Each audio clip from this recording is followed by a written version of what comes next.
How do you handle a coworker who seems to know everything before you do and test you on it to fact check you? It sounds like you're dealing with the unwritten rule of informal hierarchies and potentially the unwritten rule of workplace boundaries. The informal rule of workplace hierarchies is that the org chart isn't necessarily showing you who has power or how things are actually done. If that's the case, this person may be close to someone in power where they're getting this information before you are. Signs that this may be happening is if they are in somebody else's office a lot. It's harder to tell in virtual environments because they could be on Zoom calls with this person. They might have an in leadership that you don't. Something that will help you with this is building your network and building relationships with people. If it's a boundaries violation, which is when people try to cross over into your personal life to learn things about you, to sabotage you, or to take up your personal time, they could be giving you false information and trying to see if you will act on it and then catch you in a gotcha. And that would be a workplace bully. They're trying to put themselves in the dominant position where even if they're technically your peer, that they have the power. And the more flustered you appear and shocked, the more power they have.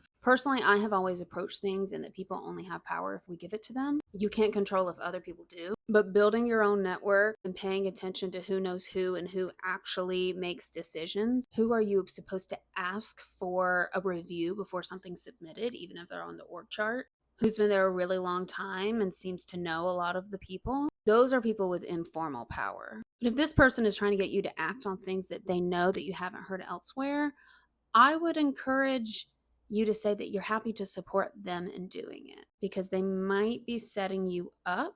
And so if they're willing to do it too, then it might be more accurate information than just trying to see if you can be sabotaged. But overall, I'd stay calm, I'd assert your own competence, and I'd ask follow-up questions. Where can I learn more about this? Are they telling you this one-on-one, or are they announcing it in team meetings? Because if it's just one-on-one, you might want to ask, why are you only telling me? Or this seems really important. Let's bring the whole team in and see how it goes from there. I'd need more information. I'm not your career coach, so I don't know all of the dynamics, but let me know if there are follow-up questions.